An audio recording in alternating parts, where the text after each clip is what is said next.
She had $20 left to her name, and she gave it away. The cafeteria smelled like institutional soap and reheated soup. Plastic chairs scraped against linoleum floors. Somewhere in the back, a child was crying softly, the kind of cry that had long since run out of energy. Just a quiet, exhausted sound floating through the room like smoke. Maya pulled her cardigan tighter around her shoulders and looked down at the worn leather wallet in her hands.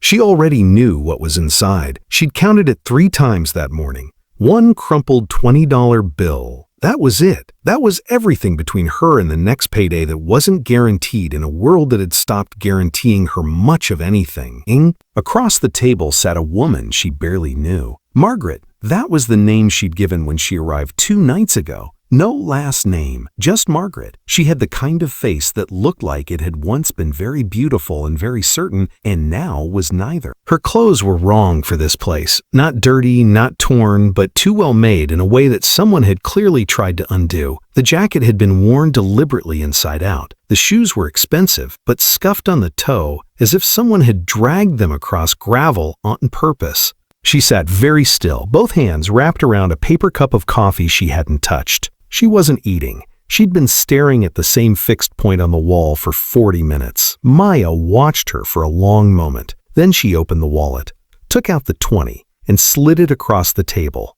"Get yourself something warm to eat," she said quietly. "The soup here isn't bad." What she didn't know was that the woman sitting across from her was worth $4 billion. Margaret Elaine Hartwell had spent the last 22 years building something the financial press called a quiet empire. She didn't like that phrase. Empires, she always said, were built on conquest. What she had built was a network, a constellation of mid-sized logistics and supply chain companies that most consumers had never heard of but quietly depended on every single day. The cardboard box your new shoes arrived in, the cold chain system that kept the medicine in your pharmacy at the right temperature, the invisible infrastructure of everyday life, that was Margaret's world. And for 2 decades, she had moved through it like a force of nature. Decisive, precise, occasionally ruthless in the way that powerful women were always called ruthless for choices that would have been called bold in someone else. Then the article came out. It wasn't even a particularly good piece of journalism.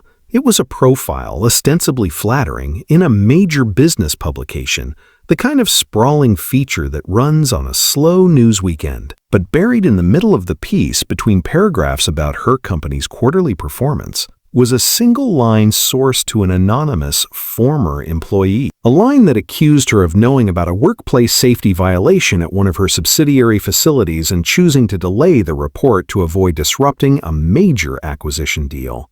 She hadn't known. She could prove she hadn't known. Her legal team said so. Her board said so. Her board said so. The internal investigation concluded so within 6 weeks. But the 6 weeks were enough. The story had already metastasized across every financial news outlet, every social media feed, every business podcast with an opinion and an audience. She watched her name become a verb for a particular kind of corporate callousness. She watched people she'd mentored for a decade quietly stop returning calls. She watched her face reflected back at her from tablet screens in airport lounges, always the same photograph.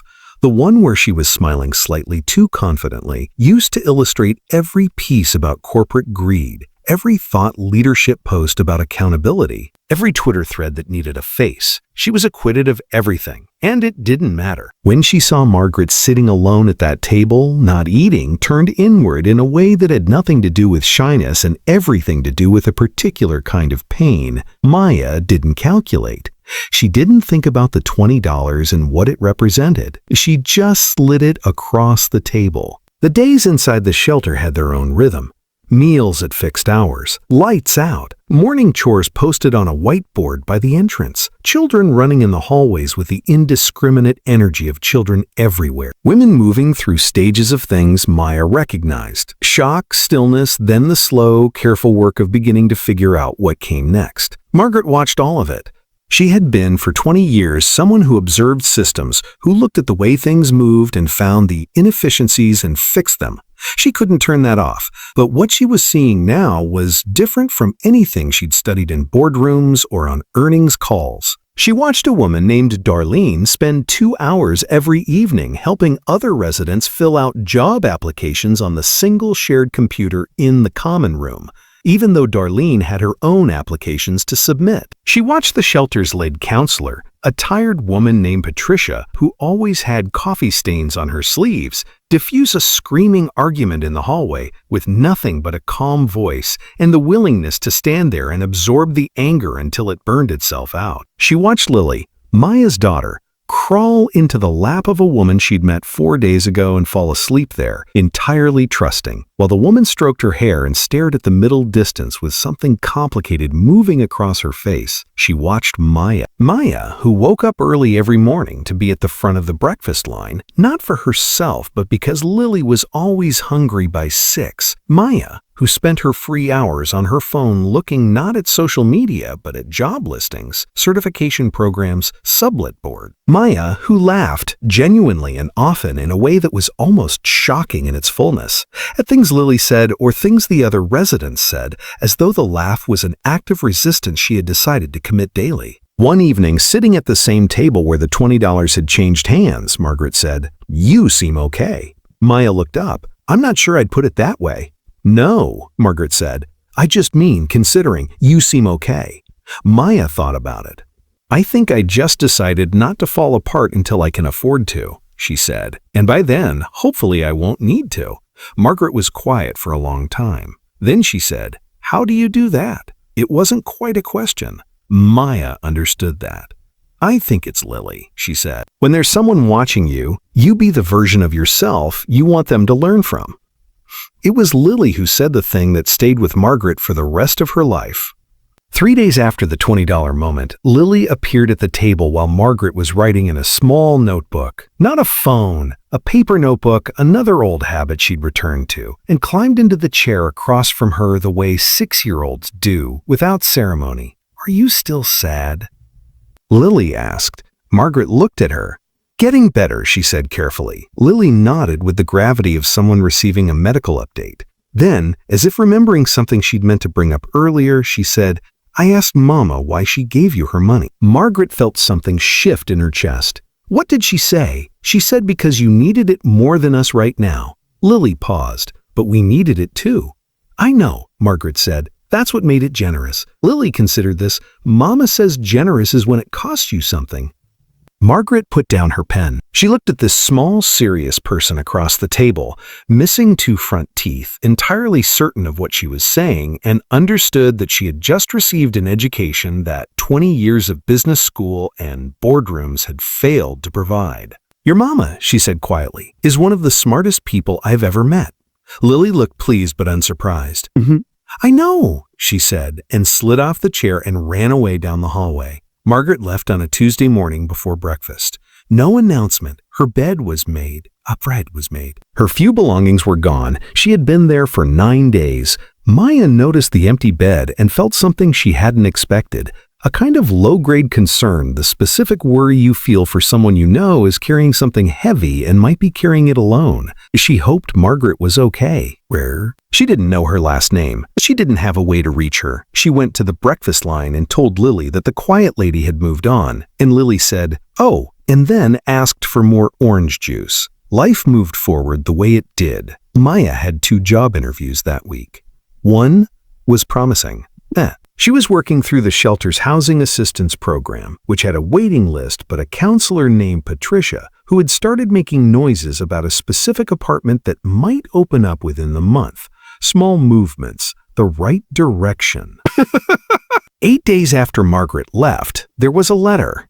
The shelter director brought it to Maya personally, which was unusual. It was a cream-colored envelope, thick paper, the kind that suggested someone had not bought it at a drugstore. Maya's name was written on the front in a hand she didn't recognize, precise, careful, like someone who had once been taught to write formally and still carried the habit. She opened it in her room, Lily asleep beside her. The letter was 3 pages long. It began, "You don't know my full name, and I kept it that way deliberately, which I owe you an explanation for." It went on to explain plainly and without self-pity who Margaret was, what had happened, why she had left. what the 9 days inside the shelter had shown her. It described the $20 moment from Margaret's perspective, what it had meant, how it had broken through something in her that she hadn't known was sealed shut. It described Lily at the table with the notebook. It described watching Maya move through every day with a kind of intentional decency that Margaret said she had once thought was naive and had now come to understand was, in fact, the hardest possible way to live. And then on the 3rd page, it described what Margaret had done that morning before she left. She had made a series of calls to her attorney, to her foundation director, to the shelter's executive director. She had established a direct fund, not a grant, not a program, but a personal, unrestricted financial gift, designated for Maya by name. Enough to cover 2 years of housing, a professional retraining program in dental administration, which paid more than hygiene and required a credential Maya was already most of the way qualified for, childcare for Lily for 18 months, and a specific additional amount that Margaret described only as so that you have a floor and you know it's there and you can stop counting. There was a contact name and a phone number at the bottom. A real estate attorney who was already holding a short-term lease for Maya's signature on an apartment 4 blocks from Lily's future school. Move-in was available in 6 days. The last line of the letter read, "You told your daughter that generosity is when it costs you something. The $20 cost you everything you had. This is my attempt to understand what that means." Maya read the letter twice. Then she sat in the dark for a long time, not crying, just feeling the full weight of a moment she didn't have words for yet. The knock on the door came the following morning. Not Margaret, her attorney, a calm woman named Elise who had a folder of documents and a very good explanation of everything. Lily sat on the bed eating a granola bar, watching the proceedings with interest, occasionally asking questions that Elise answered with admirable patience. The apartment was real. The program was enrolled. The floor was there. Later, much later, Maya would struggle to explain what the experience had changed in her. Not her instinct to give, that was untouched, would always be untouched, but something about the story she told herself about what generosity returned. She had never given in order to receive. That had never been the calculation, because there had been no calculation. But watching what moved through the world when you gave without counting, the way it traveled, found new shapes, came back in forms you never could have designed. She understood something about the nature of it that she couldn't quite put into logic, but could feel completely. She kept the letter, She would read it sometimes, years later, when things were hard again, because things were hard again, because that was the nature of a life honestly lived. She would read it and remember a cafeteria table and a paper cup of coffee going cold and a single fold of $20 crossing between 2 women who barely knew each other, and she would feel, as clearly as she'd ever felt anything, that this was the shape of how the world could work when people let it. Kindness has no return policy. You give it away, and somehow it always finds its way back. Not always on your timeline, not always in the form you'd recognize, not always announced or explained or fair in its distribution. But it moves. It finds channels you didn't dig. It surfaces in letters on cream-colored paper, in children asking direct questions at kitchen tables, in women who ran empires learning to sit still long enough to be taught something. You don't give because you expect the math to work out. You give because your mother taught you that generosity is when it costs you something. You give because there's a woman across a table who hasn't eaten, and you have $20, and the math is actually that simple. You give because your daughter is watching, and if her children are watching too someday, if they ask why, you'll have an answer ready, because she needed it more than us right now. If this story moved you, share it with someone who needs to hear it today, not tomorrow. Right now, think of one person in your life who is in a tight spot, who is counting something they can't afford to keep counting, and send this to them. Not because it fixes anything, because it reminds us what we already know about who we want to be. Subscribe if you want more stories like this one. And if you have a story, a real moment, a $20 moment of your own, leave it in the comments. The world needs to know it happened.